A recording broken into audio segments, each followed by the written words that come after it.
Masechet Psachim, résumé du Daf Gimel.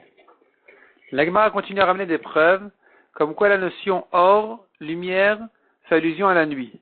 Quand on parle de la lumière de tel et tel jour, on veut dire par là la nuit de tel et tel jour. La Gemara avait déjà ramené 2 preuves dans le Daf précédent, elle en ramène encore 4 autres dans ce Daf-là. Ici, la Gemara ramène d'abord une preuve d'une Mishnah qui dit une femme qui fait une fausse couche 80 jours après son accouchement, si ça s'est passé le 81e jour, alors elle doit amener un korban de plus. Donc elle a couché une fille, ensuite elle a fait une fausse couche au jour 81, qui est le jour pendant lequel elle amène son korban pour terminer sa purification de l'accouchement, et là ça s'appelle une nouvelle naissance, un nouvel accouchement pour lequel elle doit amener un deuxième korban. Si ça a eu lieu le 80e jour, non, c'est inclus dans le korban du jour 81. Si par contre ça a eu lieu à la nuit du 81, donc à la lumière, c'est écrit dans la Mishnah là-bas, à la lumière du 81, nous avons une marloquette entre Beth Shammai et Beth Hillel, si elle s'acquitte avec le même korban ou elle doit en faire un autre. Donc on voit ici que lumière, il s'agit de la nuit. La nuit du 81, est-ce qu'il ressemble, il est comparé au jour du 81 et que donc ça mérite un korban en plus, ou non c'est comparé au jour 81 et donc ça ne mérite pas un korban en plus. Donc ici on a une preuve claire, comme quoi lumière veut dire nuit. Autre preuve, c'est encore une braïta qui vient, ou une Mishnah qui vient traiter le cas du korban shlamim. Le korban shlamim se mange pour 2 jours et une nuit. Est-ce qu'il se mange à la nuit qui suit les 2 jours? Donc la nuit qu'il se mange, donc 2 jours pour une nuit, ça veut dire le jour où il était sacrifié, la nuit d'ensuite, et le lendemain encore. Mais à la nuit d'après, non, il se mange plus déjà. Donc ici, il y a toute une racha à faire. Est-ce que j'aurais pu croire qu'il se mange encore à la lumière du 3e jour, et on fait toute une racha pour dire que non, on ne le mange pas à la lumière du 3e jour. Il est clair qu'il s'agit là-bas de la nuit qui précède le 3e jour, donc on voit encore une fois que lumière veut dire nuit. Encore une preuve de plus, c'est une braïta qui dit, à la lumière de Yom Kippour, on fait dans la tefila 7 brachot, plus vidouille. Shachrit encore 7 brachot plus vidouille. Moussaf 7 brachot et vidouille. Pareil pour Mincha, pareil pour Neila. Et donc on voit encore une fois que lumière de Kippour, ici évidemment ça veut dire Arvit, donc c'est le soir de Kippour. Donc c'est une preuve de plus comme quoi Or veut dire la nuit. Et enfin une dernière preuve d'une braïta qui dit clairement Bdikat Hamet se fait à la nuit du 14 Nissan. Et donc la Gemara a dit en réalité finalement on est obligé de dire qu'il n'y a pas de marloquette selon tout le monde, c'est à la nuit du 14 Nissan qu'on fait la Bdikat Hamet et pas le jour. Simplement chacun des Amoraïm, Ravuna et Rav Yehuda, qui dans le daf précédent étaient en discussion, est-ce que c'est jour ou nuit? En réalité, ils sont pas à marloquette. Simplement, chacun s'exprimait comme ce qu'on avait l'habitude dans son endroit. Chez l'un, on appelle ça la nuit. Chez l'autre, on appelle ça la lumière, le moment clair. Le moment clair, ça fait allusion à la nuit de manière à s'exprimer. Ils avaient l'habitude de s'exprimer comme ça pour parler proprement. Pour ne pas dire nuit, sombre, obscur. Ils disaient lumière ou clair pour comprendre qu'il s'agit de la nuit. Et la Gemara de là, on arrive à ce grand sujet-là, qui va encore se prolonger jusqu'à la fin du DAF, même plus. À savoir, est-ce que, de quelle manière combien un homme doit faire attention à parler proprement. Et la Gemara, elle prouve des psukim connus, on voit que la Torah, pour ne pas dire behemat mea, pour ne pas dire un animal qui est tamé, elle se prolonge à dire qui n'est pas taor. Donc elle ajoute plusieurs lettres. On a à plusieurs reprises, la Gemara ramène 3 psukim, dans lesquels on voit que la Torah fait attention de se prolonger de manière à ne pas utiliser le mot tamé. Et donc c'est pour ça qu'elle dit qui n'est pas taor. La Gemara ramène encore un autre exemple. On voit qu'un homme doit faire attention à parler proprement. C'est que, à propos du zav, un homme tamé, donc le zav, il est écrit là-bas que ce sur quoi il s'assoit, c'est tamé.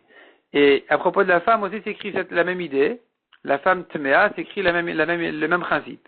Simplement, la différence entre le zav et la nida, c'est qu'à propos du zav, c'est écrit merkav. À propos de la nida, c'est écrit moshav. La différence, elle est que merkav, c'est comme quelqu'un qui chevauche, quelqu'un qui s'assoit avec les 2 pieds des 2 côtés de l'animal. Et s'asseoir, c'est s'asseoir comme sur une chaise. Donc on voit que pour une femme, c'est un manque de tniout, un manque de pudeur de parler de cette manière-là.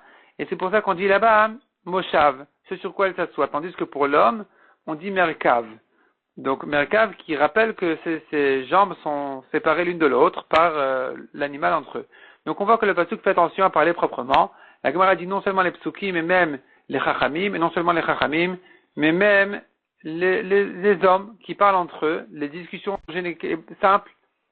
Quand quelqu'un discute, il doit faire attention toujours de parler proprement. Donc on ramène toutes sortes de psukim pour prouver que même dans une simple discussion, il faut faire attention à parler proprement. La Gemara rentre un peu dans les détails de ce qu'on a vu. Est-ce que vraiment les psukim font attention de ne jamais employer le terme de rochev pour une femme? On a des exceptions. Et il faut répondre à chaque fois pourquoi est-ce que là-bas la Torah a dû quand même s'exprimer de cette manière-là.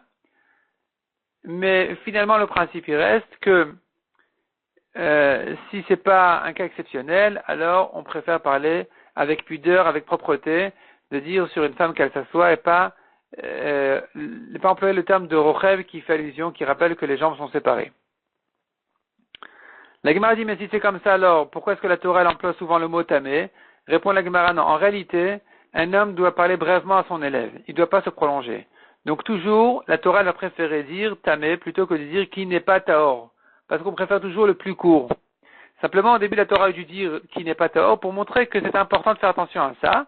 Et ensuite, la Torah, elle préfère toujours parler brièvement parce qu'un homme, il y a un principe qui dit, un homme doit toujours faire attention. Un homme doit toujours enseigner à son élève brièvement.